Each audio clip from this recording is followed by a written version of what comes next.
तो दोस्तों आज 9 जुलाई 2021 शुक्रवार का दिन हो चुका है। तो आइए फटाफट से बात कर लेते हैं आज के ताजा खबरों की और आज के बड़े खबरों की। दोस्तों आज की बड़ी खबरों में सीएनजी और पीएनजी के दाम को लेकर बड़ी खबर है। ताजा जानकारी के मुताबिक पेट्रोल डीजल के दाम बढ़ने के बाद अब सीएनजी के दाम भी बढ़ाए गए हैं। इसके अलावा जो रसोई गैस है उसके भी दाम में बढ़ोतरी हुई है। साथ ही में आपको बता दें कि पेट्रोल डीजल पर महंगाई का सिलसिला अभी भी जारी है। इसके अलावा आज की बड़ी खबरों में कोरोना वायरस के बाद जीका वायरस का मामला सामने आया है। जो लोग नहीं जानते उन्हें बता दें कि जीका वायरस भी बड़ा ही खतरनाक है और विश्व स्वास्थ्य संगठन ने इस वायरस को भी खतरनाक की कैटेगरी में डाला है। तो कोरोना वायरस के बाद अब भारत में जीका वायरस ने भी दस्तक दे दी है। अभी आपको इस जीका वायरस के बारे में विस्तार से बताएंगे। इसके अलावा आज की बड़ी खबरों में जनसंख्या की नई नीति को लेकर बड़ी खबर है। आपको बता दें उत्तर प्रदेश में जल्दी जनसंख्या नियंत्रण को लेकर नई पॉलिसी जारी की जाएगी। यूपी के मुख्यमंत्री ने कहा है कि प्रदेश का विकास करने के लिए आबादी पर नियंत्रण जरूरी है। इसके अलावा आज की बड़ी खबरों में सभी कंप्यूटर और लैपटॉप चलाने वालों के लिए बड़ी खबर है। इसके अलावा आज की बड़ी खबरों में भारत के प्रधानमंत्री यानी कि नरेंद्र मोदी को लेकर भी एक बड़ी खबर है। तो दोस्तों आज के इस मुख्य समाचार में हम आपको इन्हीं सब महत्वपूर्ण खबरों के बारे में बताने वाले हैं। तो इसीलिए वीडियो को थोड़ा सा भी भगाए बिना ध्यान से आखिर तक देखें ताकि कोई भी जानकारी मिस ना हो। वीडियो में आगे जाने से पहले बस आपसे छोटी सी रिक्वेस्ट है कि आप इस वीडियो को लाइक कर दें और शेयर कर दें, क्योंकि आपका लाइक और शेयर करना ही हमारी मेहनत का फल होता है। तो आइए बिना देर किए चलते हैं सीधे आज की पहली बड़ी खबर की तरफ। और आज की पहली बड़ी खबर जैसा कि आप देख सकते हैं अपनी स्क्रीन पर कि पेट्रोल डीजल के बाद अब सीएनजी और पीएनजी भी हुई महंगी। आइए बताएं अब क्या है नए दाम। जी हां, भारत में पेट्रोल और डीजल की कीमतों ने पहले ही आसमान छू लिया है। कोरोना काल में तेल की कीमतों ने लोगों को हलकान किया हुआ है, लेकिन आपको बता दें अब पेट्रोल डीजल के बाद सीएनजी और पीएनजी के दामों में भी आग लग गई है, यानी कि इसके भी दाम बढ़ा दिए गए हैं। ताजा जानकारी के मुताबिक आईजीएल यानी कि इंद्रप्रस्थ गैस लिमिटेड ने सीएनजी और पीएनजी की कीमत में इजाफा किया है। ताजा जानकारी के मुताबिक सीएनजी की कीमत में 90 पैसे की बढ़ोतरी हुई है प्रति किलो पर। इस बढ़ोतरी के बाद अब सीएनजी का दाम राजधानी दिल्ली में 43 रुपए 40 पैसे से बढ़कर 44 रुपए 30 पैसे प्रति किलोग्राम हो गया है, यानी कि अब 1 किलो सीएनजी राजधानी दिल्ली में 44 रुपए 30 पैसे की मिलेगी। अगर बात करेंगे नोएडा और गाजियाबाद की, तो आपको बता दें नोएडा और गाजियाबाद में 49 रुपए 8 पैसे से बढ़कर अब 1 किलो सीएनजी का दाम 49 रुपए 98 पैसे हो गया है। दोस्तों आपको बता दें इसी तरीके से पीएनजी के दाम भी बढ़ाए गए हैं। जिन लोगों को पता नहीं है उन्हें हम बता दें कि पीएनजी भी रसोई गैस होती है, लेकिन ये एक ऐसी गैस होती है जो कि पाइपलाइन के जरिए लोगों के घरों तक पहुंचाई जाती है। यानी कि जिस तरह से बहुत सारे लोग खाना बनाने के लिए घरेलू गैस सिलेंडर का इस्तेमाल करते हैं, सेम उसी तरीके से पाइपलाइन के जरिए घरेलू गैस को लोगों के घरों तक पहुंचाया जाता है और इसे पीएनजी कहा जाता है। आपको बता दें इस गैस को मापने का भी तरीका थोड़ा अलग है। तो ताजा जानकारी के मुताबिक पीएनजी की कीमत में ₹1.25 की बढ़ोतरी की गई है। इस बढ़ोतरी के बाद अब राजधानी दिल्ली में घरेलू उपयोग के लिए पीएनजी की कीमत 29 रुपए 66 पैसे प्रति स्टैंडर्ड क्यूबिक मीटर हो गई है, जबकि नोएडा, ग्रेटर नोएडा और गाजियाबाद में इसका दाम 29 रुपए 61 पैसे प्रति एससीएम हो गया है। दोस्तों दिल्ली के अलावा मुजफ्फरनगर में, शामली में, गुरुग्राम में, रेवाड़ी में, करनाल में, कैथल में, साथ ही में कानपुर में, हमीरपुर में और फतेहपुर में सीएनजी के नए दाम क्या है, इसकी ताजा जानकारी आप अपनी स्क्रीन पर देख सकते हैं वीडियो को रोककर। इसके अलावा पीएनजी के दाम दिल्ली के बाद करनाल में, रेवाड़ी में, मुजफ्फरनगर में, मेरठ में और शामली में क्या है, इसके भी ताजा दाम आपकी स्क्रीन पर है। अगर एक एक करके सबके दाम बताऊंगा तो वीडियो काफी लंबा होगा। बात करेंगे आज के अगले बड़े खबर की, तो नहीं थमा सिलसिला। बीते रोज भी पेट्रोल डीजल के दाम में लग गई आग, यानी कि बढ़ गए दाम। जी हाँ, पेट्रोल डीजल के दाम में लगातार बढ़ोतरी होती जा रही है। देश के कई हिस्सों में अब 1 लीटर पेट्रोल का दाम 100 रुपए से ज्यादा हो गया है। देश के एकाध हिस्से तो ऐसे हैं अब जहां पर 1 लीटर पेट्रोल का दाम लगभग 110 रुपए के करीब हो चुका है। साथ ही में देश के एकाध हिस्सों में अब 1 लीटर डीजल का दाम भी 100 रुपए के आंकड़े को पार कर चुका है। खैर आपको बता दें कि बीते रोज भी पेट्रोल के दाम में 35 पैसे तक की बढ़ोतरी हुई है पूरे देश में। इस बढ़ोतरी के बाद अब राजधानी दिल्ली में 1 लीटर पेट्रोल की कीमत 100 रुपए 56 पैसे है। अगर बात करेंगे डीजल की, तो डीजल के दामों में 9 पैसे की बढ़ोतरी हुई है पूरे देश में। इस बढ़ोतरी के बाद अब 1 लीटर डीजल की कीमत राजधानी दिल्ली में 89 रुपए 62 पैसा है। बाकी मुंबई, कोलकाता, चेन्नई के दाम आपकी स्क्रीन पर है, आप वीडियो को रोककर देख सकते हैं। बात करेंगे आज के अगले बड़े खबर की, तो चंडीगढ़ पुलिस ने भेजा सलमान खान को समन, बढ़ सकती है मुश्किलें, 13 जुलाई तक जवाब न देने पर होगी कार्रवाई। आइए बताएं क्या है मामला। जी हाँ, फिल्म अभिनेता सलमान खान की कंपनी बीइंग ह्यूमन से तंग आकर मनी माजरा के एक व्यापारी ने चंडीगढ़ पुलिस को शिकायत दी है। व्यापारी का ये आरोप है कि कंपनी ने जो उनसे वादा किया था उसे निभाया नहीं है। व्यापारी के मुताबिक एनएसी मनी माजरा में कंपनी के फ्रेंचाइजी के एक शोरूम में सलमान खान को आना था उद्घाटन के लिए, लेकिन सलमान खान की कंपनी बीइंग ह्यूमन ने जो वादा किया था उसे निभाया नहीं है। इसी की वजह से अब इस चंडीगढ़ के व्यापारी ने पुलिस का सहारा लिया है। जानकारी के मुताबिक पुलिस ने सलमान खान को समन भेजा है। इसके अलावा बीइंग ह्यूमन कंपनी के जो कुछ अधिकारी हैं तो इनको भी समन भेजा गया है। जानकारी के मुताबिक अगर सलमान खान की तरफ से या इनकी कंपनी की तरफ से 13 जुलाई तक कोई जवाब नहीं दिया गया तो पुलिस की तरफ से कार्रवाई की जाएगी। बात करेंगे आज के अगले बड़े खबर की तो रात 11:30 बजे 19 साल की लड़की को उठाया, 3 जगहों पर 7 लोगों ने किया है गैंगरेप। जी हां, राजस्थान के अलवर जिले से एक बार फिर बलात्कार का एक सनसनीखेज मामला सामने आया है। जानकारी के मुताबिक एक गाँव में 19 वर्षीय लड़की का अपहरण करके 7 लोगों ने 3 अलग अलग जगहों पर उसके साथ गैंगरेप को अंजाम दिया है। जानकारी के मुताबिक इस दरिंदगी के बाद आरोपियों ने लड़की को सड़क किनारे फेंक दिया। लड़की बेहोश हो गई थी और आरोपी फरार हो गए। जानकारी के मुताबिक पुलिस ने गैंगरेप का मामला दर्ज कर लिया है और आगे की कार्रवाई की जा रही है। अब देखना यह है आने वाले दिनों में इन आरोपियों को सजा मिल पाती है या नहीं, या ये भी घटना गुमनामी के समंदर में डूब जाती है। बात करेंगे आज के अगले बड़े खबर की तो कोरोना वायरस के बाद भारत के केरल में सामने आया जीका वायरस का पहला मामला। संक्रमित होने वाले की कोई हिस्ट्री मौजूद नहीं है। जी हाँ, कोरोना संकट के बीच केरल में जीका वायरस का पहला मामला सामने आया है। जिन लोगों को पता नहीं है उन्हें हम बता दें कि ये बीमारी एडिस मच्छरों के काटने से होती है। आपको बता दें ये मच्छर अक्सर दिन और शाम में पाए जाते हैं। साथ ही में आपको बता दें जीका वायरस के भी जो लक्षण हैं तो वो लगभग डेंगू की तरह हैं, जैसे कि बुखार आना, शरीर पे चकत्ते पड़ना और जोड़ों में दर्द होना। आपको बता दें मच्छर के काटने से होने वाली बीमारी से 24 साल की एक गर्भवती महिला संक्रमित पाई गई है। केरल राज्य की जो स्वास्थ्य मंत्री है उन्होंने इसकी जानकारी खुद दी है। साथ ही में आपको बता दें 13 और लोग ऐसे हैं जिनके बारे में ये शक है कि ये लोग भी जीका वायरस की चपेट में आ चुके हैं। तो कोरोना वायरस के बाद जीका वायरस ने भी दस्तक दे दी है भारत में। दोस्तों आपको बता दें ये भी एक खतरनाक वायरस है। विश्व स्वास्थ्य संगठन ने यानी कि WHO ने इस वाले वायरस को भी खतरनाक कैटेगरी में डाला हुआ है। वैसे आपको बता दें इसको लेकर एक और सूचना मिली है कि इस वाले वायरस की चपेट में ज्यादातर गर्भवती महिलाएं आती हैं, लेकिन ऐसा नहीं है कि दूसरे लोग चपेट में नहीं आ सकते। दोस्तों अब अगर बात करेंगे कि इस जीका वायरस का क्या इलाज है तो आपको बता दें इस वायरस के लिए भी अभी तक कोई ठोस दवा नहीं बनी है। हाँ, ये जरूर है कि लक्षण सामने आने पर अगर आप डॉक्टर के पास जाएंगे तो कुछ राहत मिलेगी। बाकी अगर ये बात की जाए कि इस वायरस से बचना कैसे है तो आपको बता दें सबसे पहले आपको मच्छरों से बचना होगा। अगर आपको लगता है कि आपके इलाके में बहुत सारे मच्छर हैं तो आपको हमेशा फुल कपड़े पहनने चाहिए जिसके जरिए आपका ज्यादा से ज्यादा बदन ढका रहे। इसके अलावा अपने आसपास आप पानी वगैरह को इकट्ठा ना होने दें। इसके अलावा मच्छरों से बचने के लिए जो भी उपाय किए जाते हैं तो आप उसका इस्तेमाल कर सकते हैं। बात करेंगे आज के अगले बड़े खबर की तो सीएम योगी के सामने जनसंख्या नीति हुई पेश। साथ ही में ये बयान आया है कि विकास के लिए आबादी पर नियंत्रण जरूरी है। जी हाँ, मुख्यमंत्री योगी आदित्यनाथ ने कहा है कि प्रदेश के विकास के लिए जनसंख्या वृद्धि दर को नियंत्रण करना जरूरी है। सभी लोगों को बेहतर सुविधाएं मिल सके इसके लिए जनसंख्या को कम करना होगा। साथ ही में उन्होंने कहा कि छोटा परिवार ही खुशहाली का आधार हो सकता है। आपको बता दें आने वाले दिनों में जल्द ही यूपी देश का पहला ऐसा राज्य बन सकता है जहां पर जनसंख्या नियंत्रण को लेकर एक पॉलिसी लाई जाएगी। इसी से जुड़ी एक और खबर आप देख सकते हैं अपनी स्क्रीन पर कि विश्व जनसंख्या दिवस पर सीएम योगी घोषित करेंगे जनसंख्या नीति। जी हाँ, 25 करोड़ की आबादी वाले उत्तर प्रदेश में जनसंख्या को कंट्रोल करने की कोशिशें शुरू हो गई हैं। इसके लिए राज्य सरकार नई जनसंख्या नीति यानी कि न्यू पॉपुलेशन पॉलिसी घोषित करने वाली है। आपको बता दें कि आने वाले 11 जुलाई को विश्व जनसंख्या दिवस है और इसी मौके पर मुख्यमंत्री योगी आदित्यनाथ एक नई जनसंख्या नीति पॉलिसी पेश करेंगे जो कि 2021 से 2030 के बीच के लिए होगी। आपको बता दें इसी नई पॉलिसी के जरिए यूपी में जनसंख्या को कंट्रोल करने की कोशिश की जाएगी, क्योंकि मुख्यमंत्री योगी आदित्यनाथ ने ये बात पहले ही कह दी है कि प्रदेश का विकास तभी हो पाएगा जब जनसंख्या कंट्रोल में आएगी। दोस्तों अगली खबर के बारे में बताने से पहले आपके लिए एक बड़ा सर्वे और एक बड़ा सवाल है इसी खबर से जुड़ा हुआ। आप हमें अपनी पर्सनल राय के मुताबिक बताएं कि क्या सच में आपको भी लगता है कि जनसंख्या कंट्रोल करने से देश में जो विकास का काम है वो तेजी से बढ़ेगा और परिवार खुशहाल रहेंगे। इस पर आपकी पर्सनल राय क्या है? फटाफट से आप अपना जवाब इसी वीडियो के नीचे हाँ या ना में लिख सकते हैं, या आप विस्तार से भी अपना जवाब लिख सकते हैं। आप अपना जवाब जरूर दें क्योंकि आपके जवाब देने से काफी कुछ पता चलेगा। बात करेंगे आज के अगले बड़े खबर की तो माइक्रोसॉफ्ट ने जारी किया इमरजेंसी अपडेट। तुरंत करें अपने सिस्टम को अपडेट वरना कंप्यूटर की जानकारी चोरी हो सकती है। जी हाँ, अगर आपके पास भी कोई ऐसा कंप्यूटर या लैपटॉप है जिसमें ऑपरेटिंग सिस्टम विंडो है, यानी कि आप अगर विंडो सिस्टम का इस्तेमाल करते हैं तो ये खबर आपके लिए बेहद ही महत्वपूर्ण है। ताजा जानकारी के मुताबिक माइक्रोसॉफ्ट ने विंडो यूजर के लिए एक सिक्योरिटी अपडेट जारी किया है। इसको इमरजेंसी अपडेट भी कहा जा रहा है। इसी की वजह से जितना जल्दी हो सके अपने सिस्टम को अपडेट करें। दोस्तों आप अपने कंप्यूटर या लैपटॉप में चाहे विंडो 7 चलाते हो, विंडो 8 चलाते हो या विंडो 8.1 चलाते हो या विंडो 10 चलाते हो, ये सिक्योरिटी अपडेट सभी के लिए आया है। आपको बता दें कि पिछले हफ्ते एक सिक्योरिटी रिसर्चर ने विंडो के प्रिंट नाइटमेयर बग के बारे में बताया था। रिपोर्ट में कहा गया था कि इस बग का फायदा उठाकर हैकर्स आपके कंप्यूटर के डेटा को ले सकते हैं, यानी कि चोरी कर सकते हैं। तो इसी बग को फिक्स करने के लिए माइक्रोसॉफ्ट की तरफ से ये सिक्योरिटी अपडेट जारी किया गया है। आप अगर अपने लैपटॉप या कंप्यूटर के अपडेट वाले सेक्शन में जाएंगे तो आपको वहां पर अपडेट का ऑप्शन मिल जाएगा। बात करेंगे आज के अगले बड़े खबर की तो बीते रोज एक बार फिर से मिले 30,000 से ज्यादा नए मामले कोरोना वायरस के। 450 से ज्यादा लोगों ने फिर गंवाई है अपनी जान। जी हाँ, PTRnews.com की तरफ से चीनी बीमारी का बिल्कुल ताजा अपडेट आपके सामने है। ताजा मिली जानकारी के मुताबिक बीते रोज एक बार फिर से 34,000 से ज्यादा नए मामले सामने आए हैं कोरोना वायरस के। इन नए मामलों के आने के बाद अब हमारे भारत में कोरोना वायरस के टोटल मरीजों की संख्या 3,07,43,000 35,013 हो गई है। साथ ही में आपको बता दें कि इन टोटल मरीजों में से अभी तक 4,05,527 लोगों की जान जा चुकी है। बीते रोज भी लगभग 24 घंटे में 460 से ज्यादा लोगों ने अपनी जान गंवाई है कोरोना वायरस की वजह से। लेकिन अच्छी बात ये रही कि बीते रोज लगभग 24 घंटे में 35,000 से ज्यादा लोग ठीक भी हुए हैं। ठीक होने वाले टोटल लोगों की संख्या अब 2,98,71,850 हो गई है। यानी कि इतने सारे लोग टोटल मरीजों में से ठीक हो चुके हैं। इसके अलावा अब जो लोग बचे हैं, जिन लोगों का अभी भी इलाज चल रहा है, तो उनकी संख्या अब हमारे भारत में 4,53,439 हो गई है। यानी कि पूरे भारत में अब कोरोना वायरस के इतने मरीज हैं। बात करेंगे आज के अगले बड़े खबर की, तो वीआई यूजर्स अब वीआई ऐप के जरिए कर सकते हैं कोरोना वैक्सीन के स्लॉट को बुक। जी हाँ, अगर आप आइडिया या वोडाफोन के सिम का इस्तेमाल करते हैं तो ये खबर आपके लिए बेहद ही महत्वपूर्ण है। जैसा कि आप सभी लोग जानते हैं, कोरोना की इस महामारी से बचना है तो कोरोना के लिए जो वैक्सीन बनाई गई है, आसान सी भाषा में कह सकते हैं कि जो दवा बनाई है, तो उसका लगवाना बेहद ही जरूरी है। आप में से अक्सर लोग जानते होंगे कि कोरोना की वैक्सीन लेने के लिए पहले अपना स्लॉट बुक करना पड़ता है, यानी कि पहले से ही अपॉइंटमेंट लेनी पड़ती है। आपको बता दें, अब तो कई सारे ऐसे ऐप और वेबसाइट सामने आ गई हैं, जिसके जरिए आप अपने स्लॉट को सर्च कर सकते हैं और बुक कर सकते हैं। आपको बता दें, इसी कड़ी में अब ये सुविधा वीआई ऐप में दी जा रही है। यानी कि जो भी लोग वोडाफोन और आइडिया का सिम इस्तेमाल करते हैं, तो वो लोग वीआई ऐप के जरिए कोरोना की वैक्सीन लेने के लिए स्लॉट बुक कर सकते हैं। वीआई ऐप में कोविन ऐप को इंटीग्रेट कर दिया गया है। चाहे आप वोडाफोन आइडिया के पोस्टपेड ग्राहक हो या प्रीपेड ग्राहक, आपको ये सुविधा वीआई ऐप में मिल जाएगी। इसके अलावा एंड्रॉइड और iOS दोनों ही यूजर के लिए इस सुविधा को उपलब्ध कराया गया है। वीआई ऐप के जरिए वैक्सीन का स्लॉट बुक करने के लिए सबसे पहले आपको वीआई ऐप को डाउनलोड करना होगा, प्ले स्टोर से या एप्पल के ऐप स्टोर से। इसके बाद ऐप को आप जैसे ही ओपन करेंगे तो आपको सबसे निचले हिस्से में गेट योरसेल्फ वैक्सीनेटेड टुडे का ऑप्शन मिल जाएगा और फिर आप इसी के जरिए वैक्सीन लगवाने के लिए अपना स्लॉट बुक कर पाएंगे। बात करेंगे आज के अगले बड़े खबर की, तो अब यूपी में तेज होगा वैक्सीनेशन, डोर टू डोर लगाई जाएगी कोरोना की वैक्सीन। जी हाँ, यूपी में कोरोना टीकाकरण की रफ्तार बढ़ाने के लिए स्वास्थ्य विभाग अब डोर टू डोर वैक्सीनेशन करने जा रहा है। यानी कि यूपी में अब लोगों के घर घर जाकर लोगों को कोरोना की वैक्सीन दी जाएगी। वैसे आपको बता दें, ये अभियान अभी बुजुर्गों और लाचारों के लिए शुरू किया जा रहा है, खास करके उन लोगों के लिए जो लोग सेंटर पे टीका लगवाने के लिए पहुंच नहीं सकते और इसमें असमर्थ हैं। तो अगर आप यूपी में रहते हैं और आपके घर में भी कोई ऐसा व्यक्ति है, तो आपके घर पर स्वास्थ्य विभाग की तरफ से वैक्सीन की डोज लगाने के लिए स्वास्थ्य कर्मी आ सकते हैं। बात करेंगे आज के अगले बड़े खबर की, तो नए मंत्रियों को पीएम मोदी की नसीहत, मीडिया में बेवजह बयानबाजी न करें। पुराने मंत्रियों ने बेहतर काम किया है, उनके अनुभव का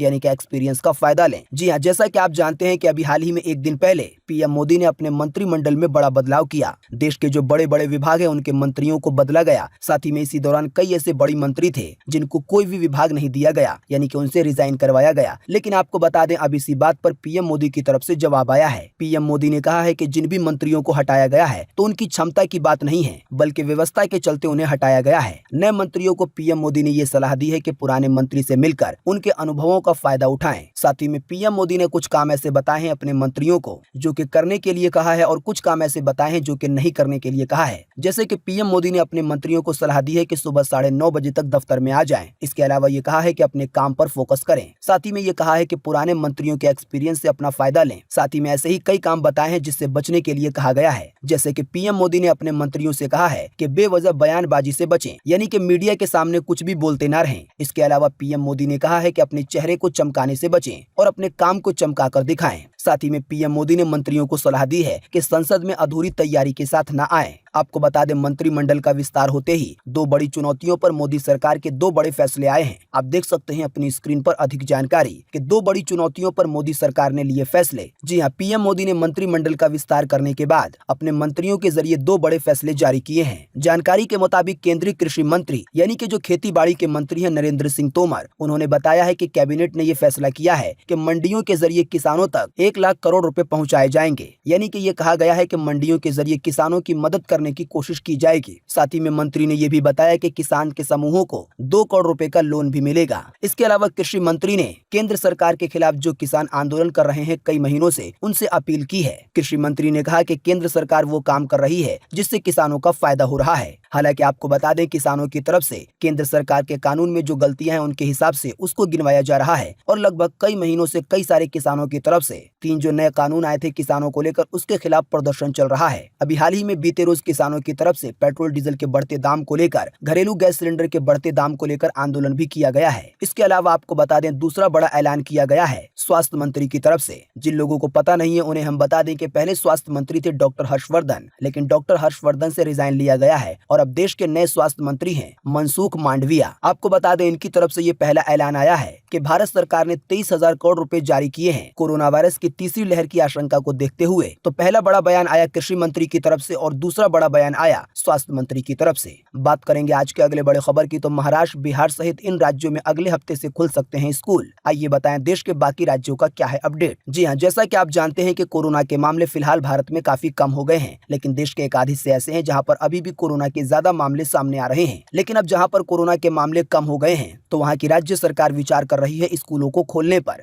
लेकिन आपको बता दें, दिल्ली समेत ज्यादातर राज्य अभी स्कूलों को बंद रखना चाहते हैं क्योंकि तीसरी लहर का खतरा मंडरा रहा है। हालांकि उत्तराखंड, आंध्र प्रदेश, बिहार समेत कुछ राज्य ऐसे हैं जो कि अगले सप्ताह से स्कूल को खोल सकते हैं। जैसे कि उत्तराखंड है तो उत्तराखंड में 12 जुलाई से स्कूलों को खोला जा सकता है। इसके अलावा आपको बता दें कि बिहार में भी 12 जुलाई से स्कूलों को खोला जा सकता है। हालांकि छात्र की क्षमता अभी 50% होगी। इसके अलावा कोरोना के नियमों का पालन करना होगा। इसके अलावा महाराष्ट्र के जिन भी जगहों पर कोरोना के मामले कम हैं तो वहां पर भी आने वाले दिनों में स्कूलों को खोला जा सकता है। फिलहाल ये स्कूल 8वीं से 12वीं कक्षा के बच्चों के लिए खोले जाएंगे। इसी तरीके से आंध्र प्रदेश में स्कूलों को 16 अगस्त से खोला जाएगा, लेकिन जुलाई से ऑनलाइन कक्षाएं शुरू हो जाएंगी। इसके अलावा राजस्थान में भी स्कूल खुल सकते हैं। हालांकि फिलहाल राजस्थान के स्कूल में छात्रों को आने की अनुमति नहीं होगी, केवल टीचर वगैरह और स्टाफ वगैरह आएंगे। साथ ही में आपको बता दें, तेलंगाना को लेकर ये खबर है कि वहां पर स्कूल तो नहीं खुलेंगे लेकिन ऑनलाइन कक्षाएं शुरू हो जाएंगी। इसके अलावा उत्तर प्रदेश में फिलहाल बच्चों के लिए स्कूल बंद है, लेकिन आपको बता दें आने वाले 19 जुलाई से यूपी के अंदर 9वीं से 12वीं कक्षाओं के जो स्कूल है वो शुरू हो सकते हैं। इसके अलावा 2 अगस्त से पहली से 8वीं कक्षा तक के बच्चों के स्कूलों को खोला जा सकता है। बाकी राजधानी दिल्ली में फिलहाल स्कूलों के खोलने पर कोई फैसला नहीं लिया गया है। बात करेंगे आज के अगले बड़े खबर की तो आज 9 जुलाई को ये रहेगा पूरे भारत में मौसम का हाल। मौसम विभाग ने जारी किया है मौसम का पूर्वानुमान। जी हाँ, मौसम विभाग के अनुसार अगले 24 घंटे के दौरान यानी कि आज 9 जुलाई को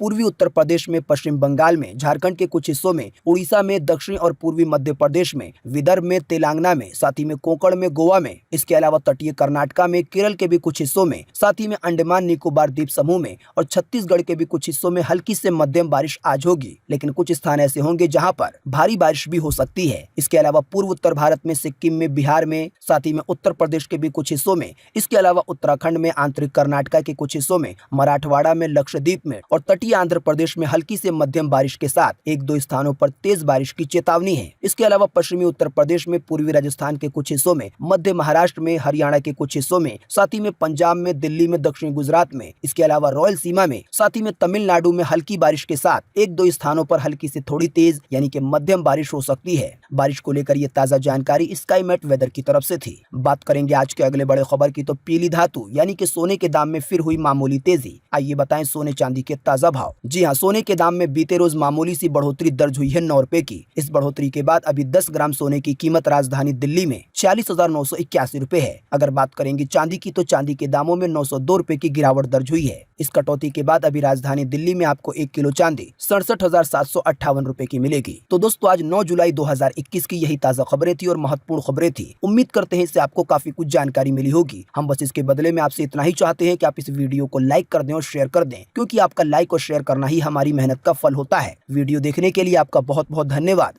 थैंक्स फॉर वॉचिंग।